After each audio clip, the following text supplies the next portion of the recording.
येन एरितः प्रवर्तन्ते प्राणिनः स्वेषु कर्मसु तं वन्दे परमात्मानं स्वात्मानं सर्वदेहिनः। नमो नवघनश्याम कामकामित देहिने कमलाकाम सौदाम कर्णकाम कुगेहिने। वेदांत शास्त्र के अध्येता सुधीगण पंडित राजकुमार जी,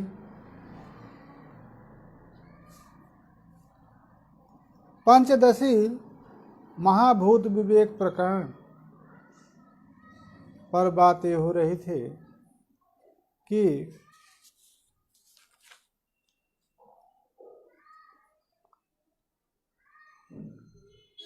कहा बुद्धोपि भेदो नो चित्ते निरूढ़म या चेत तदा अनैकाज्ञात संशयाद्वा रूढ़्या भावे तद्वत्। कहा जिस प्रकार से जाति व्यक्ति का भेद है, देह देही का भेद है, गुण द्रव्य का भेद है, उसी प्रकार से सत और वियत का भेद है। यह भेद ज्ञात है, परंतु यदि चित्त में आरूढ़ नहीं हो रहा है, वियत न सत वियतः सत अतिरिक्तम, यह यदि ज्ञान आपको नहीं हो रहा है तो उस ज्ञान के बाधक अनैकाग्रता हो सकती है, संशय हो सकता है, अथवा रूढ़ि की अभाव हो सकता है। उनको यदि सत और वियद का भेद सिद्ध होने पर भी ज्ञात नहीं होता है तो अनैकाग्रता, संशय और रूढ़ि अभाव हो सकता है। तब यदि अनैकाग्रता के कारण वियद से भिन्न सत है, सत वियत नहीं है, सत वियत का भेद यदि अनैकाग्रता के कारण हो रहा है तो अप्रमत्तो भव ध्यानात् आद्य। प्रथम अनैकाग्रता के कारण सत और वियत का भेद प्रतीत नहीं हो रहा है तो ध्यानात् अप्रमत्तो भव, तो प्रत्येकतानता रूप जो ध्यान है उस ध्यान से अप्रमत्त हो, माने ध्यानासीन होगा। ध्यान के प्रमाद से अनैकाग्रता होती है और उस अनैकाग्रता से वियद से सत का भेद ज्ञात होने के बाद भी यदि सत विषय की एकाग्रता नहीं है तो अनैकाग्रता से भेद प्रतीत नहीं होता है। तो उस अनैकाग्रता के कारण जो भेद नहीं प्रतीत हो रहा है तो उसमें ध्यान से अप्रमत्त हो जाओ। सावधान मनः भवेत्यर्थः, सावधान मन हो जाओ, एकाग्र चित्त हो जाओ। दूसरा, यदि संशय के द्वारा नहीं हो रहा है, संशय है आपको तो नहीं हो रहा, भेद ज्ञान तो, और अथवा रूढ़ि का अभाव आप मान रहे हैं, रूढ़ नहीं हो रहा है, अंतस्थ में रूढ़ नहीं हो रहा है, तो उसके लिए विवेचनम, आत्मा अनात्मा का विवेक करना होगा। और विवेचनं प्रमाण युक्तिभ्याम, प्रमाण और युक्ति के द्वारा संशय की निवृत्ति होगी और उसकी रूढ़िता होगी, अंतःकरण में रूढ़िता होगी। तो यदि संशय है तो प्रमाणों के द्वारा, युक्तियों के द्वारा उस संशय की निवृत्ति करिए। ततो रूढ़तमो भवेत्। यदि अनैकाग्रता के कारण ज्ञात भी भेद बुद्धि रूढ़ नहीं हो रहा तो उसके लिए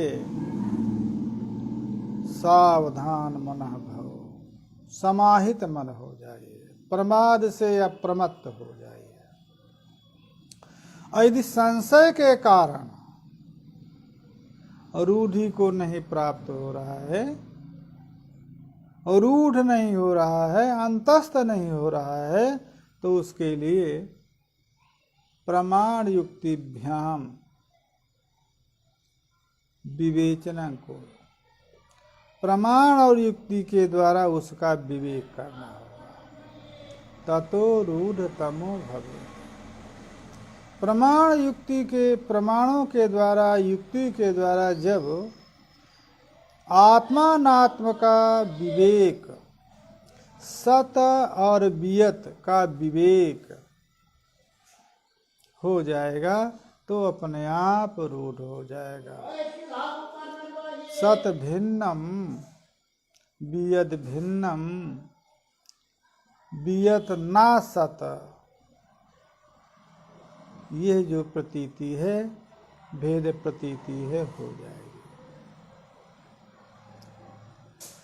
ध्यानात् मानात् युक्तितोपि अरूढ़े भेदे वियत सतो न कदाचित वियत सत्यम सद्वस्तु छिद्रवत् नचा। ध्यान के द्वारा, ध्यानात् भिन्ने और मानात् प्रमाणात्, ध्यान के द्वारा, प्रमाण के द्वारा और युक्ति के द्वारा वियद सतोः भेदे सिद्धे रूढ़े, वियद और सत का भेद रूढ़ हो जाने पर ध्यान के द्वारा और प्रमाण के द्वारा रूढ़ि से जब वियद और सत का भेद रूढ़ हो गया, युक्ति से रूढ़ हो गया, ध्यान, प्रमाण और युक्ति ये भेद रूढ़िता में, वियद भेद रूढ़िता में कारण है।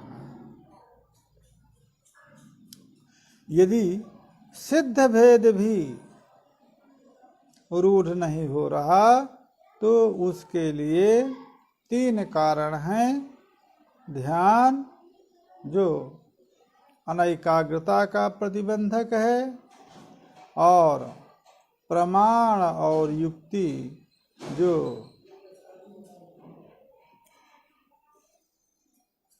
संशय का निवर्तक है। प्रमाण युक्ति के द्वारा आत्मनः सदस्वरूप आत्मनः वियद भिन्नम ना वा, यदि ऐसा संदेह है तो प्रमाण और ध्यान और युक्ति इनसे आप कर सकते हैं। अर्थात प्रमाण युक्ति से संशय की निवृत्ति होती है तो संशय की निवृत्ति कर लीजिए। जब वियद और सत का भेद रूढ़ हो जाएगा तब क्या सिद्ध होगा? न कदाचित वियद सत्यम। तो वियद कभी भी सत्य नहीं है और न आत्मा वियद है। सत वियद नहीं है। छिद्रवन्ना माने वियद ना। तब यस्य भाति सदा व्योम, यस्य भाति सदा व्योम निस्तत्तोल्लेख पूर्वकम सद्वस्तुपि विभात्यस्य निच्छिद्रत्व पुरस्सरम। कैसे?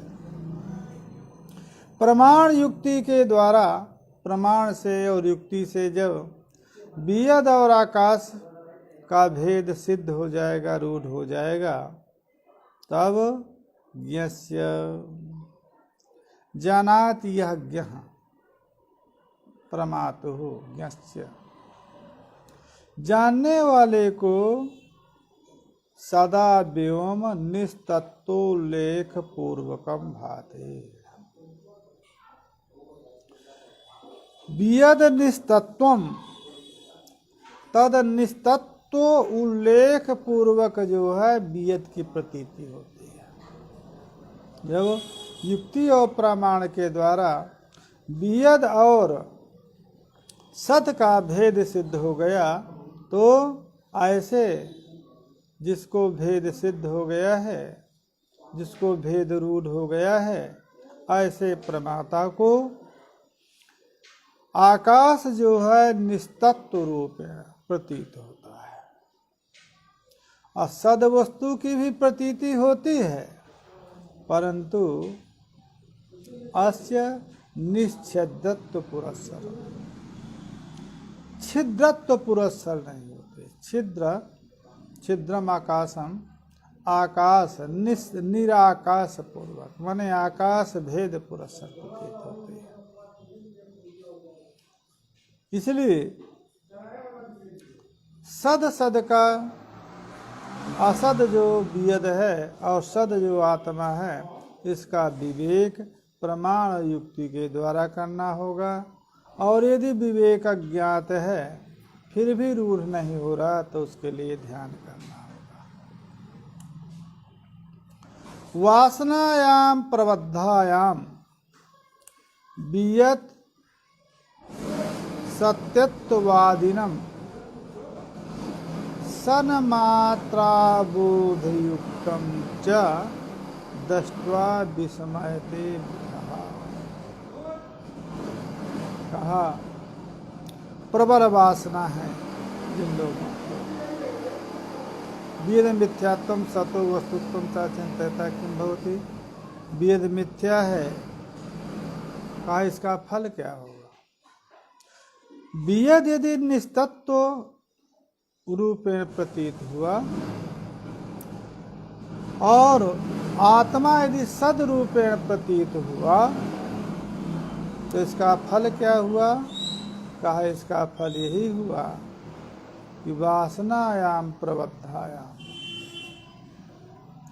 वियद सत्यत्ववादिनम, वासनायाम प्रबद्धायाम वासनायाम, ऐसी वासना उनकी बन चुकी है, ऐसी वासना की प्रवृत्ति है, प्रबद्ध वासना रहने के कारण वियद आकाश को सत्य मानने वाले जो नैयायिक आदि हैं,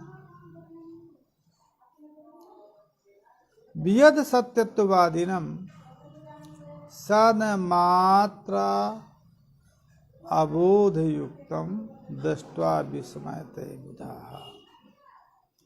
सन्मात्र अबोध पूर्वकम,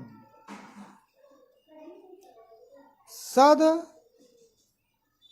मात्र का ज्ञान न होने के कारण, सदमात्र का अबोध युक्त, सदमात्रा की अबोध से युक्त है, सदमात्रा के अज्ञान से युक्त है, अर्थात सद स्वरूपता नहीं है। ऐसा जब वियद में ज्ञात होगा तो विस्मयते बुधः, अपने आप विस्मय हो जाता है कि कैसे इसको सत्स्वरूप सत्तावत मान रहे हैं जो सत से भिन्न है। तो वासना प्रबद्ध रहने पर वियद सत्ववादी वादिनम सन्मात्र अबोध युक्तम, क्यों? ऐसे वियद सदवादी हैं जो सन्मात्र का ज्ञान नहीं रख रहे हैं। वही वासना उनकी सांसारिक विषयों की सत्यत्व विषयक वासना है। आदृष्ट कोई सदस्वरूप चैतन्य है, उसमें उनकी वासना नहीं है। तो ऐसी वासना प्रबद्ध होने पर वियद को सत्य मानने वाले हैं। क्यों मानते हैं? तो सन्मात्र बोध युक्तम थे, ऐसे जो सन्मात्र का ज्ञान नहीं रखते हैं, सन्मात्रा ज्ञान से जो युक्त हैं, ऐसे वियद सत्यवादियों को देख करके कोई भी विद्वान विस्मय करता है, विस्मय होता है, आश्चर्य होता है कि ये वियद को सत्य मान रहे हैं और सत स्वरूप को न जानने के कारण वासना बसाद वियद को मान रहे हैं। ऐसे वियद सत्यवादियों को देख करके विद्वान लोगों विस्मित होते हैं, चकित होते हैं। एवं आकाश मिथ्यात्वे सत सत्यत्व वासिते न्यायेन अनेन वायवादेः सद वस्तु प्रविच्यता। एवं आकाश मिथ्यात्वे सत सत्यत्वे वासिते, इस प्रकार से जो पूर्व कथन था कि वियद सत नहीं है क्योंकि सत का वायुवादी में अन्वय है और वियद का अन्वय नहीं है। अतः जिस प्रकार से जाति व्यक्ति से भिन्न है, गुण द्रव्य से भिन्न है, उसी प्रकार से सत और वियद भिन्न है। वो भिन्न सद वियद का यदि ज्ञान नहीं हो रहा है, बोध होने पर भी, भेद सिद्ध होने पर भी रूढ़ी नहीं हो रही है, तो उसके लिए उपाय बताया। अब जब सिद्ध है भेद सत और वियद से, फिर भी सत मानने वालों के प्रति बताया कि सन्मात्र जो आत्म तत्व है उसके न ज्ञान रहने के कारण, अज्ञान युक्त होने के कारण वियद सत्यत्ववादी नैयायिकों को देख करके स्वयं आचार्य लोग, विद्वान लोग विस्मय करते हैं। इस प्रकार से आकाश का मिथ्यात्व सिद्ध हो गया। क्यों? सत है नहीं फिर भी प्रतीत होता, यही तो मिथ्यात्व का लक्षण है। असत होते हुए यदि नहीं प्रतीत होता तो मिथ्या नहीं है, अपितु असत हो करके, पूर्व में बताया था, यही मिथ्यात्व, यही माया का वैशिष्ट है कि जो असत प्रतीति, तो असत है वियद, ये सिद्ध हो गया। फिर भी यदि प्रतीत होता है तो मिथ्यात्व है, और सत प्रतीत होता है परंतु सत है, असत सत नहीं है। अतः उसका सत्यत्व वासित माने सिद्ध है, वासना में वसित हो गया। तो जब सत का सत्यत्व सिद्ध हो गया, एन न्यायेन आकाश मिथ्यात्वम सिद्धम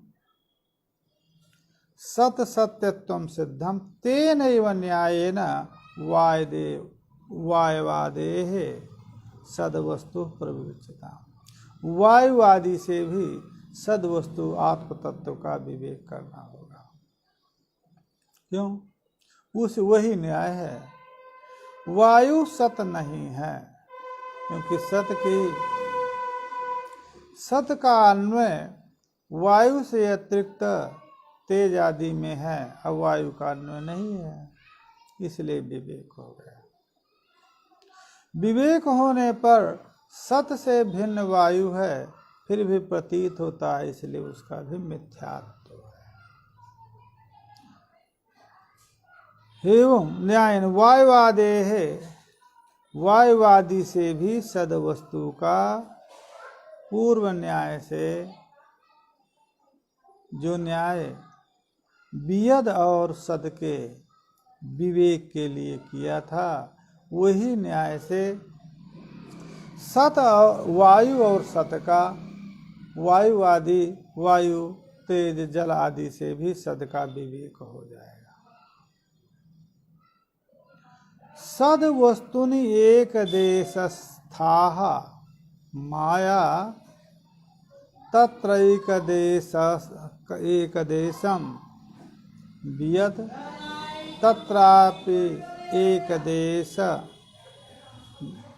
देशगतो वायु प्रकल्पितः।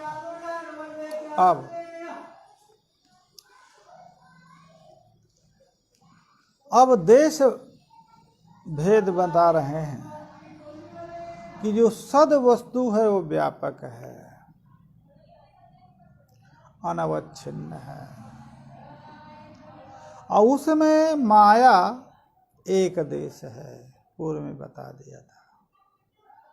और तत्र एक देशगम वियत,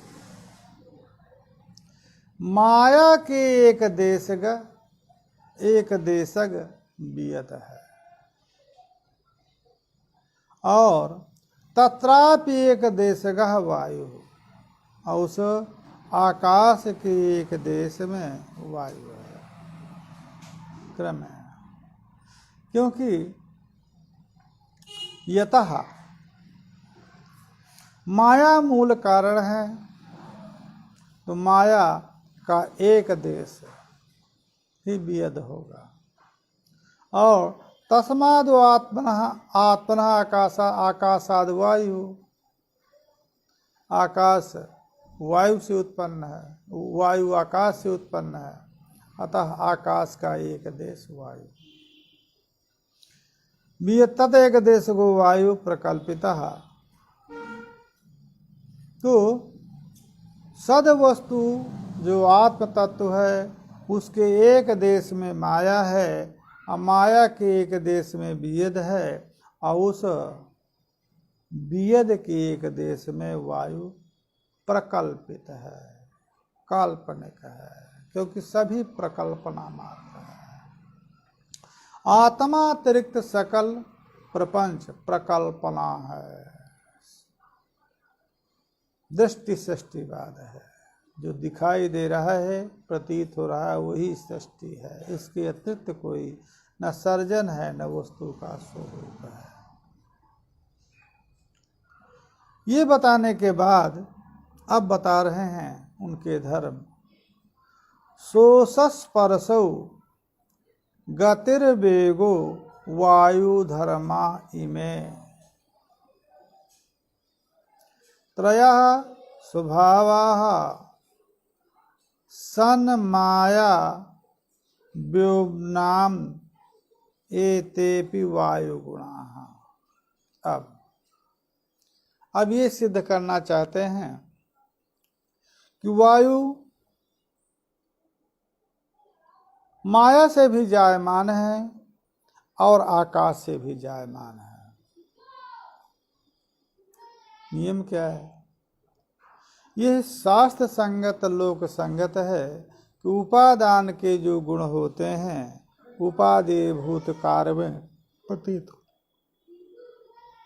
यहाँ पर कारभूत जो वायु है उसके शोष, स्पर्श, गति और वेग, ये 4 धर्म हैं।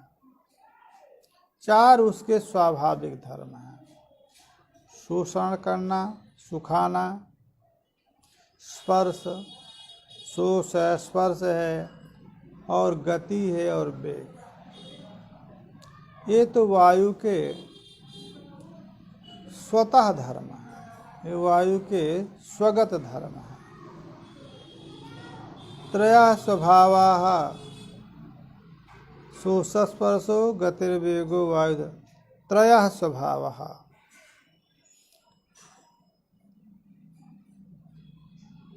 सन माया व्योमनाम ते, तो ये 4 स्वभाव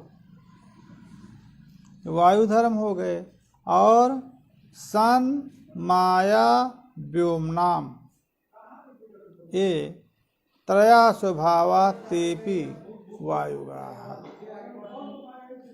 सत स्वभाव, माया स्वभाव और आकाश स्वभाव, ये 3 के जो स्वभाव हैं या 3 के जो 3 स्वभाव हैं वो भी वायु में हैं। क्योंकि सद अधिष्ठानत्वेन उपादान कारण है और माया परिणामोपादान है और आकाश भी उपादान है। तीनों के धर्म उसमें तत्तद जायमान होने के कारण सद अधिष्ठित अविद्या जायमान आकाशोत्पन्न वायु है।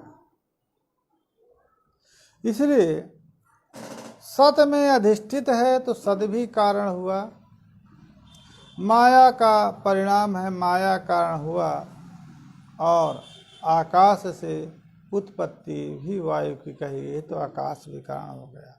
इसलिए ये तीनों कारणों के आकाश, सत, माया और आकाश के भी गुण इसमें रहते हैं। उन गुणों का विवेचन कर रहे हैं। कैसे हम जाने कि आकाश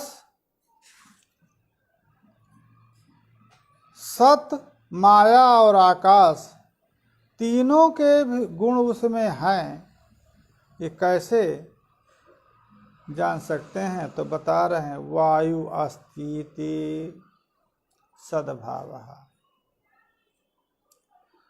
सतो वायु पृथक कृते निस्तत्व रूपता माया स्वभावः व्योमगो ध्वनि। वायु अस्ति, तो वायु में जो सत्ता की प्रतीति हो रही है वो अधिष्ठान भूत आत्मा की सत्ता है।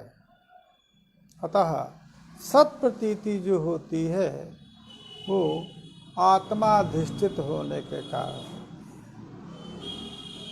अतः क्योंकि सत वायु अस्ति सद्भाव है, सत्ता है, और उस सत से यदि वायु ना सत, वायु का सत से यदि भेद कर दिया जाए तो निस्तत्व रूपता हो जाएगी। सत है ही नहीं, क्योंकि सत्व अधिष्ठान है, भूतात्मा है। तो आत्मा से यदि इसका भेद से पृथक कर दिया जाए तो वायु निस्तत्व रूपता, और ये जो निस्तत्व रूपता हुई वायु की, ये माया है। निस्तत्व रूपता जो वायु में प्रतीत हो रही है सद अस्ति वायु अस्ति, वायु की सत्ता प्रतीत हो रही है।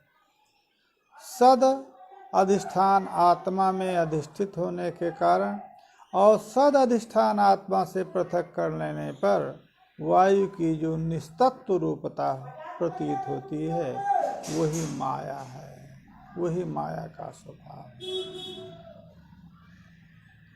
आकाश का स्वभाव उसमें कैसे आया है? कहा आकाश का स्वभाव जो ध्वनि है, व्योमगः ध्वनि है। आकाश का जो धर्म ध्वनि है वो ध्वनि भी वायु में है। अतः ये तीन जो धर्म वायु में आए ये क्रमेण सद में अधिष्ठित होने का सत्ता, सद से भिन्न होने के कारण निस्तत्व रूपता माया, और जो ध्वनि है सी सी करके ध्वनि जो होती है वायु में वो आकाश का धर्म है। सतोनुवृत्ति ही सर्वत्र, कैसे सत का, कैसे वायु का सत से पृथक्करण किया जाए। अब पृथक करने से वायु कैसे निस्तत्व हो जाएगा उसको बता रहे हैं। सतोनुवृत्ति सर्वत्र व्योमने नेति पुरेरितम व्योमानुवृत्ति अधुना कथम न्याव्याहतम वचः। अब यहाँ पर एक प्रश्न हुआ है। कहा आपने पूर्व में सत और वियत का, आकाश का पार्थक्य भेद सिद्ध करने के लिए आपने कहा था कि सत की अनुवृत्ति सर्वत्र होती है और व्योम की, आकाश की अनुवृत्ति सर्वत्र नहीं होती है। इसलिए सत से भिन्न वियत है, आकाश है। अब यहाँ पर आप कह रहे हैं कि आकाश की भी अनुवृत्ति होती है, क्योंकि आकाशगत जो ध्वनि है वो ध्वनि को आप वायु में मानते हैं। अब वायु में जो ध्वनि की प्रतीति हो रही है वो आकाश धर्म की है, तो आकाश की अनुभूति कैसे होगी? आप तो पूर्व में बताए थे कि सत की अनुवृत्ति सर्वत्र होती है, वायु आदि में भी आकाश की अनुवृत्ति नहीं होती है, इसलिए सत और आकाश भिन्न हैं। अब यहाँ पर आप आकाश की अनुवृत्ति कह रहे हैं अधुना, तो आपको बहुतो व्याघात हो गया। आपने कहा था सत की अनुवृत्ति सर्वत्र होती है, आकाश की अनुवृत्ति सर्वत्र नहीं है, इसलिए आकाश वियद से भिन्न है। परंतु यहाँ पर तो वियद की भी अनुवृत्ति कर रहे हैं, तो वह तो व्याघात हो गया। तब कह रहे हैं समाधान, चित्तानुवृत्तिर न इति पूर्वोक्ति अधुना तोयम शब्दानुवृत्ति रे उक्ता वचसो व्याहति कुतः। कहा जो हमने ये कहा था कि सत की अनुवृत्ति स्वरूपतः सर्वत्र होती है, आकाशम सत, वायु सन, तेजा सत, वियद की अनुवृत्ति नहीं होती। अब हम यहाँ पर वियद की अनुवृत्ति वायु आदि में जब किए तो आपने आक्षेप किया कि वह तो व्याघात है, तो कहा सुनिए तात्पर्य क्या है। वियद की अनुवृत्ति नहीं होती है, वो छिद्रानुवृत्ति जो वियद का स्वरूप है, छिद्र रूपता है, अवकाश रूपता है, वो आकाश रूपता, अवकाश रूप जो आकाश है, जो आकाश छिद्र रूप जो आकाश है, उसकी अनुवृत्ति वायुवादी में नहीं होती, हमने ये कहा है पूर्वोक्ति। और यहाँ पर जो अनुवृत्ति हम कह रहे हैं वो आकाश की अनुवृत्ति नहीं कह रहे हैं। आकाश के का जो धर्म शब्द है उस शब्द की अनुवृत्ति हो रही है आकाश के। इसलिए हमारे वचन में व्याघात कहा। आकाश की अनुवृत्ति का हमने निषेध करके वेद की अनुवृत्ति सर्वत्र मान करके आकाश और वेद का भेद सिद्ध किया था। इस समय पर भी हम यही कहते हैं कि आकाश की अनुवृत्ति नहीं होती, अपितु आकाशगत जो धर्म गुण है शब्द उसी की अनुवृत्ति होती है। व्याघात कहाँ है?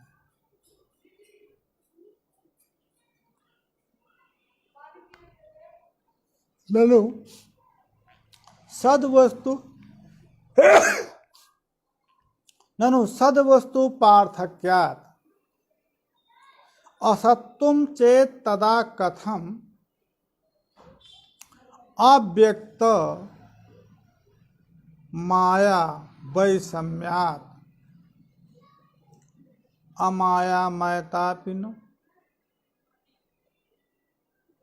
कहा पुनः आशंका है, पूर्व पक्ष है कि आपने सद वस्तु से पृथक होने के कारण वायु वेद आदि को असत कह दिया। यतः सत पृथक हैं अतः असत हैं। तो यहाँ पर मायामय कैसे आप कह रहे हैं? क्यों? माया का जो अव्यक्त माया है, नाम रूपाभ्याम अव्याकृत जो माया है प्रकृति है, उससे भी तो विषमता है। तो सद पृथक होने के कारण, सद विषम होने के कारण यदि वेद आदि प्रपंच महाभूत सत नहीं है, फिर भी प्रति मिथ्या हैं, तो आप ये मायामय कैसे कह रहे हैं? क्यों? निस्तत्व रूपता आप कह रहे हैं कि निस्तत्व रूपता माया की है, तो निस्तत्व रूपता माया की है तो माया से भी तो भिन्न है। कैसे? क्योंकि अव्यक्त जो माया है उससे विषम है, ये व्यक्त है। आकाशादि नाम रूपाभ्याम व्याकृत हैं, अब माया अव्याकृत है तो उससे विलक्षण हो गया।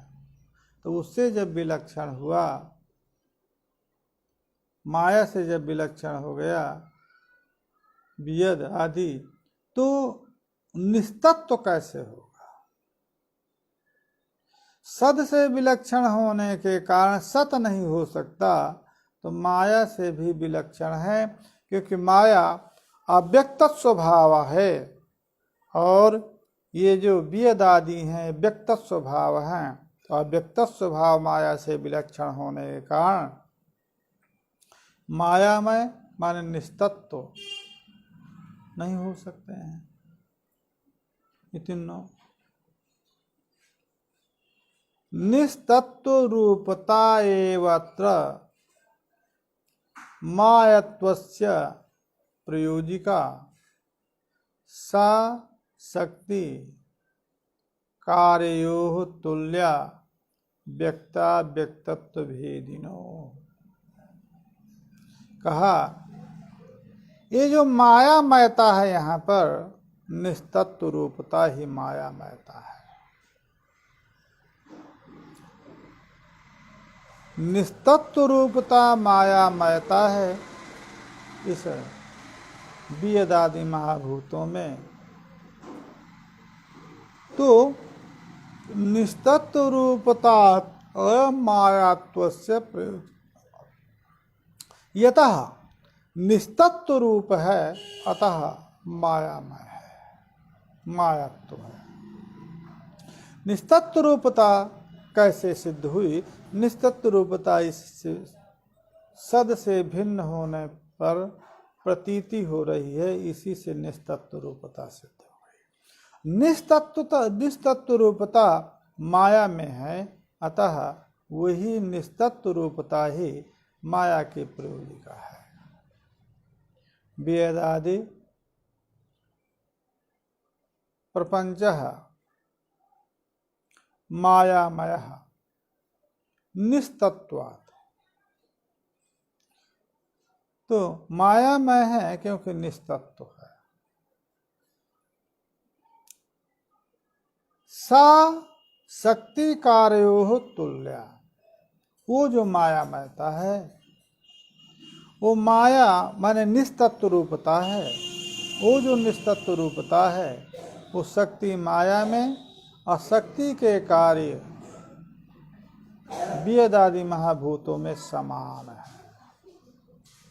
अतः जो निस्तत्व है वो मायामय है,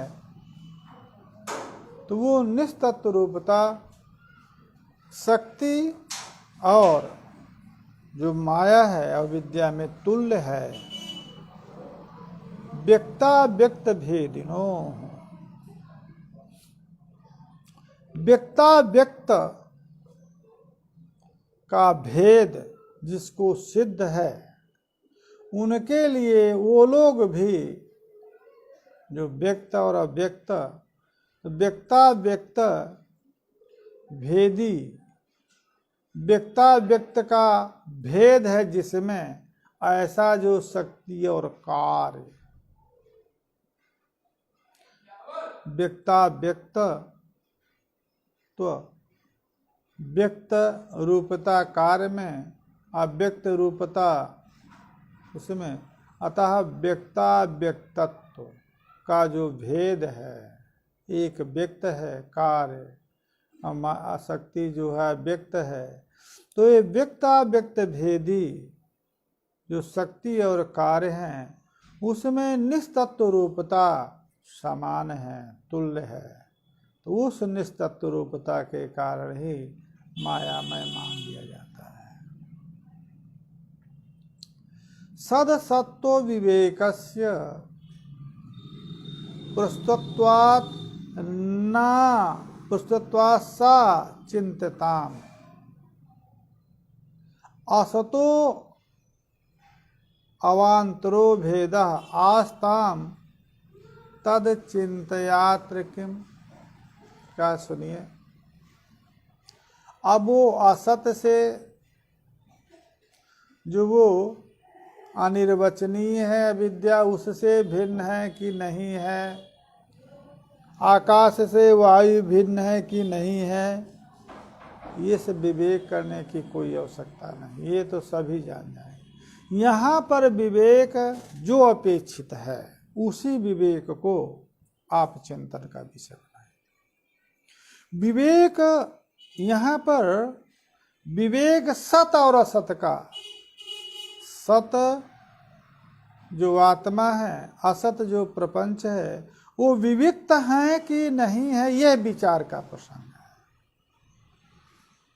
सद सत्व विवेकस्य प्रस्तुतत्वात्, प्रस्तुत है सत और असत का विवेक।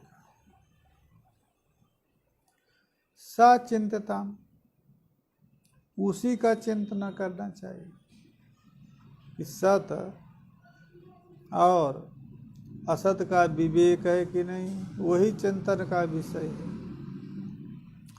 असतों में भी जो असत हैं, मायामय है, निस्तत्व हैं, उनमें भी अवान्तर भेद है, रहा है, वो यहाँ पर चिंतन का विषय नहीं है। यहाँ पर आत्म तत्व चिंतन करना है, उस आत्मा को अनात्मा से विवेक ज्ञान करना है। आत्मा नाति विवेक है, अनात्म विवेक नहीं है।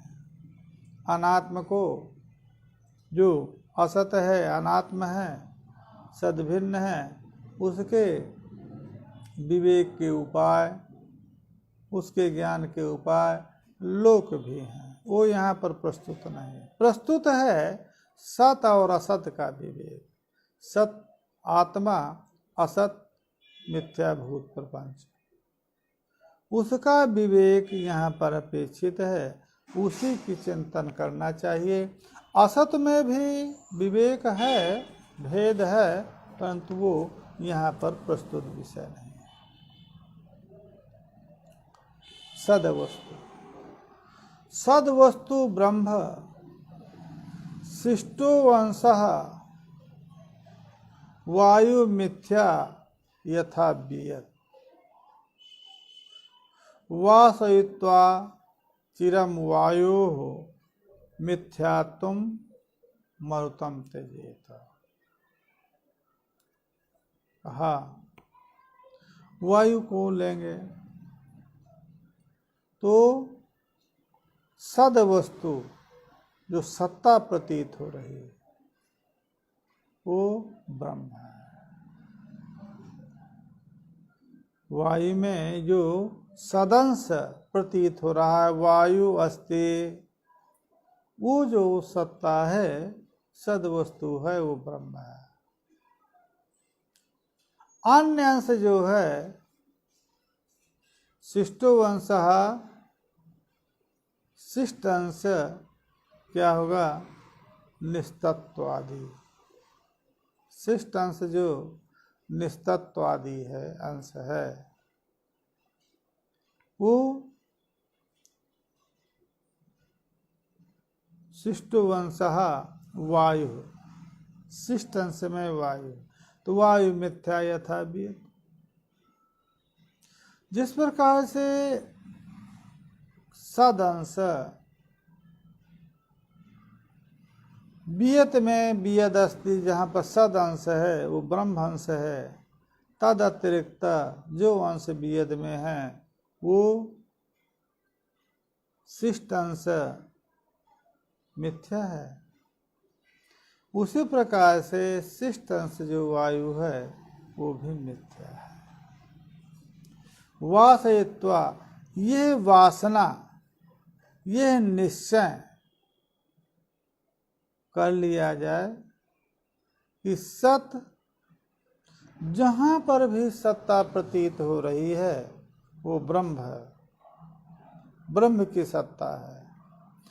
इसके बाद अन्य जो प्रतीति हो रही हैं, जैसे घटादि में भी सर्वत्र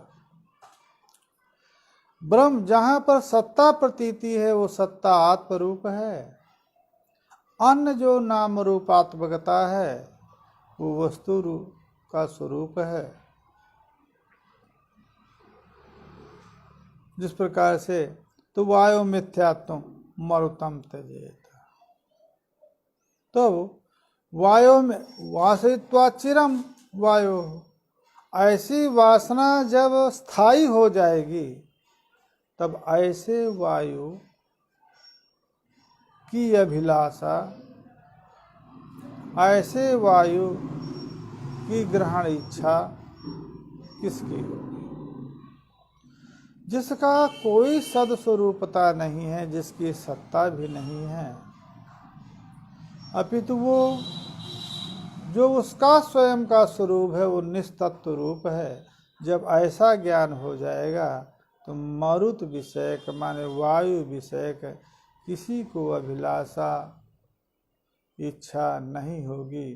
तो वायु का, क्योंकि मिथ्यात्व का एक ही प्रयोजन है, वस्तु विषयक अभिलाषा का परित्याग।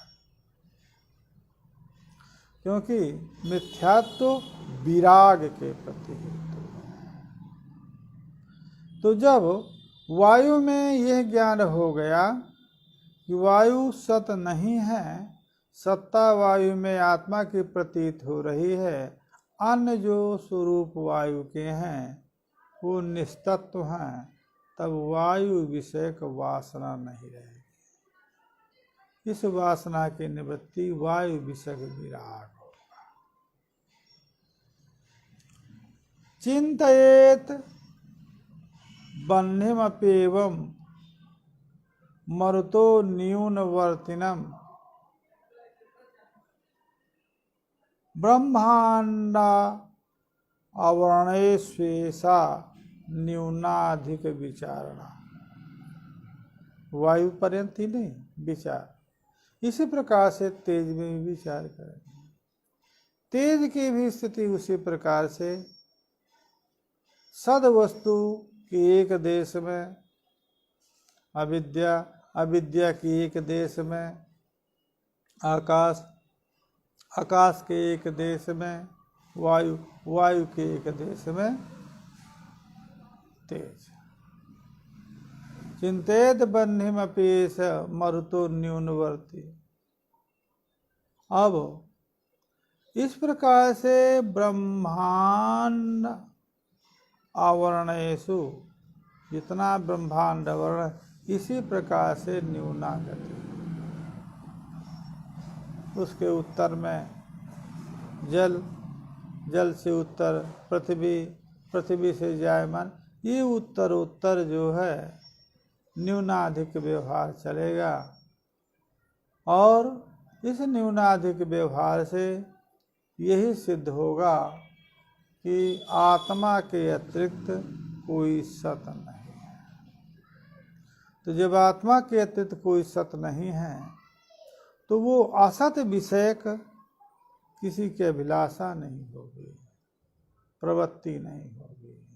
यही विराग है, इह मूत्र फल भोग विराग। इसी को प्रथम में कहा जाए आत्मानात्म विवेक। आत्मानात्म विवेक हो जाने पर यह मूत्र फल भोग विराग तब होता है। आगे